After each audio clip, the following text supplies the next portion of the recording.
Hello everybody, bonjour tout le monde. My name's Jimmy Smith and welcome to the Wine with Jimmy channel. Thank you so much for stopping by and welcome to a session here called Explaining Wine Terminology. You may have heard of something within the world of wine and we are looking to cover those topics. And here on this session, we're going to look at fining, part of wine production, part of wine making, really the part which is finishing a wine before bottling. If you do want to get in touch and you have any comments or questions or concerns, you can get in touch with me here by commenting on this video below because it's on the wonderful world of YouTube. And please pop your comments there and click subscribe. Make sure you get all of the updates available from the Wine with Jimmy channel. But also you can get in touch by the social media. You'll see at the bottom at Wine with Jimmy is my own personal social media, and the others are the Wine Schools and Wine Bar. Or direct at the e-learning portal, which is the world open to those that sign up as members for all exclusive content of videos and questions and multiple choice and flashcards and all of those. That's at winewithjimmy.com. So let's look at the world of fining and look at this. The art of fining in its traditional form is being enacted in our holding slide. And this is where egg whites, maybe 6 of them, I'm guessing, because it's a barrique that it's being poured into, have been whisked up. Maybe a little bit of water added, a bit of salt added to it as well. And then it is popped into the bunghole where it will go to work fining that wine. So I'll go through that in a little bit of time, but that's just the holding slide, traditional way of doing it, of course. So what is fining is our first slide here. So fining is a process. It is a procedure in which a fining agent is added to speed up the process of the precipitation of suspended material in the wine. So fine particles that are found in the wine, we add something to it to then group them together and to precipitate them out, either through something like racking or filtration. Fining agents can be of protein or mineral origin. Protein, things like milk-derived, animal-derived, or mineral being more things like soil, clay derived, for instance. So why do we do it? Well, it helps to clarify the wine, clear the wine, and it helps to stabilize it against formations of protein hazes later in the bottle. They may occur later in the bottle, which makes the wine look unfinished. We're quite used to wines being crystal clear today, so it could be actually physically seen as a fault in the wine if that were to happen. In addition to clarifying the wine, as we just mentioned, each specific fining agent has particular properties that can offer solutions to problems that wine may have, such as harsh tannins, so the removal of those harsh tannins, or the browning colour in white wines to stop that from occurring. The fining agent must have the opposite charge from the wine colloid, and a colloid is really an unstable bit of sediment within a wine, to be removed. So you add, and that's what these pictures are here showing you. You've got the colloids here, and they are suspended in the wine. The fining agent's being added, and because that is attracted due to it being the opposite charge, then that groups together and that forms a heavier sediment which may precipitate to the bottom of that vat, where you can then potentially rack away from it or filter it. Okay, so that really is the art of fining.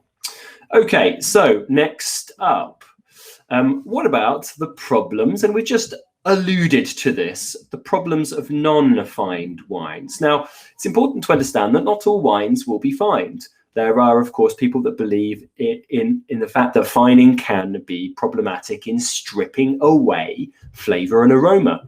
There are those that believe that, of course, it's the type of finding agents used in the commercial market are not potentially positive, things like animal-related products, for example. And also there are problems with things like protein haze that I just alluded to. So must and wine contain grape-derived proteins. So it is not necessary to remove these in red wines, as they bind with the tannins and precipitate naturally and are removed from the wine when it is racked, when it's going through its racking stage. However, the protein in whites and pink wines can group together. They can agglomerate, as the word is, into a visible haze if warmed up. So often this is in maybe the transit from the winery to the destination market, where there's some light and there's some heat, and this will form a protein haze. This will, of course, be physically seen as a fault. And so on to bentonite then. This is what is used to actually find unstable proteins. So as I just mentioned, bentonite is a type of clay. So this is a type of clay which is usually formed from weathering of volcanic ash in seawater.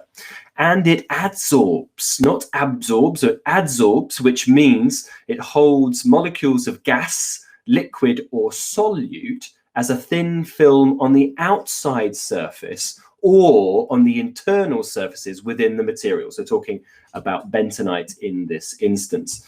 And it will absorb the unstable proteins and the unstable colloid coloring matter. Okay, so it holds those proteins and colloids. It has a minimal effect on the flavor and texture of wine.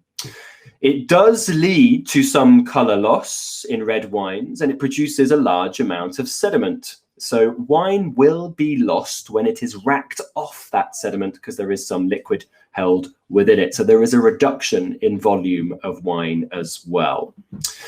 So now talking about the finding agents that are used to remove things that are like phenolics that can contribute undesirable color and bitterness in wines. And first up, we are talking about egg white. So this is actually used in its physical form of egg white, which is whisked up, or albumum, the powdered form of it. Now, it tends to be used for quite high quality red wines because of its ability to remove harsh tannins and to therefore clarify the wine. It's gentle to the wine, and some winemakers believe, they claim, that it adds a silkiness, a roundness to the wine. But it is egg white. So it is actually classed as a potential allergen. So it will have to be declared on the label if the wine is sold within the EU or other parts of the world, if it's present above a specified limit.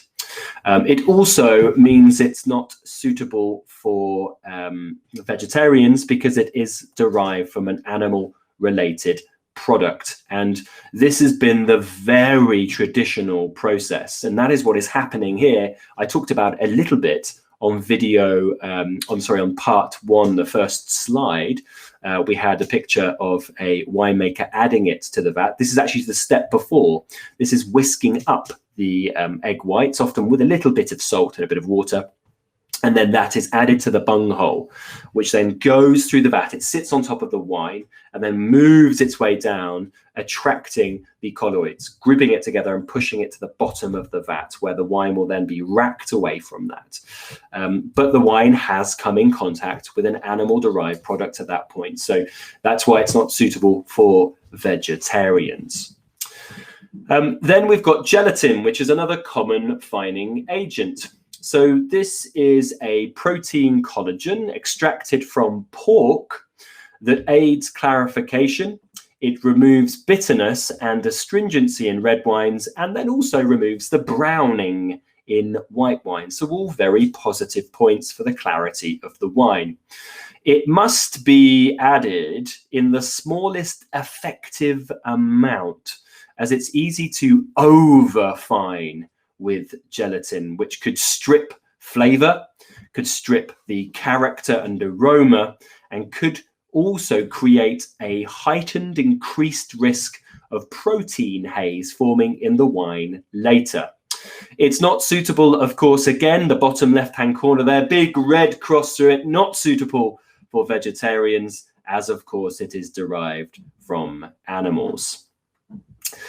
It also gets a little bit worse here as well. It's slightly blurry, this picture, and I think that's for a good reason, because this is derived from fish bladder. Isinglass also sounds like a castle in Lord of the Rings. So this is a protein collagen that is very effective at clarifying white wines, giving them a very bright appearance, bright and lively appearance. The smallest effective amount must be used as well here, and that's to avoid the same again, the potential for protein haze to happen later on, but also, obviously, directly, the creation of a kind of fishy smell within the wine, because you are using fish guts, in essence, fish bladder to this. So it's not suitable for vegetarians, as we mentioned earlier as well. And then just a few others here, other fining agents which may be used. My first case in point, thank you very much, is a milk-derived protein. Here, I'll underline it because my joke might have thrown some of you, and it's terrible, but I am a father now, so I am very much allowed to make dad jokes. So casein is a milk-derived protein that removes browning from white wines and clarifies wines to some extent. It must be declared as an allergen on the label in some parts of the world because it is derived from milk. And of course, that means it won't be fit for vegans, for instance, as well. Now, if you are a very, very conscious producer wanting to hit the markets friendly to vegans and vegetarians, a very sensible way of fining your wine would be with these vegetable protein products. These are derived from things like potatoes or legumes and are suitable, of course, therefore, for vegans. Then we have PVPP. Sorry, this is PVPP. This is polyvinyl polypyrrolidone. And you kind of have to break that down to mention it. It's an insoluble plastic in powder form that removes browning and astringency from oxidized white wine. It's really not used on reds, but it can reduce astringency and brighten color. Okay, and then finally charcoal. Charcoal is used really for the removal of some off flavors and really color. So classic in removing brown color, for example, for these crystal clear pale cream sherries. Care has to be taken though, because you can overuse charcoal and that can overstrip the aromas and flavors from the wine. So there we are. And probably by this point, if you've watched many of my videos, you'll see that wine potentially could be a fairly manufactured product.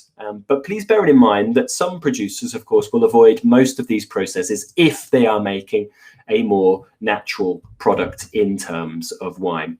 But that brings me to the end. As always, any comments, questions or concerns, please get in touch. You can do so via the comments section below this video on the wonderful world of YouTube, the social media at the bottom of each slide, or direct from this place, Wine with Jimmy e-learning portal. That's my e-learning wine portal. So that's www.winewithjimmy.com.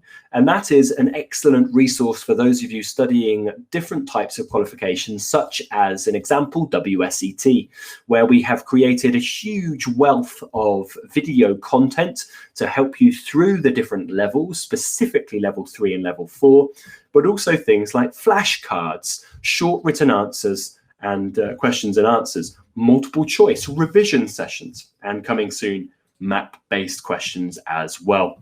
So as always, do get in touch if you've got any questions. If you are in London, come and see us, please. You know I've got a bar and some schools all around the world of wine. So come and see me for a class, a glass, or a bottle. I've been Jimmy Smith. See you soon. Bye.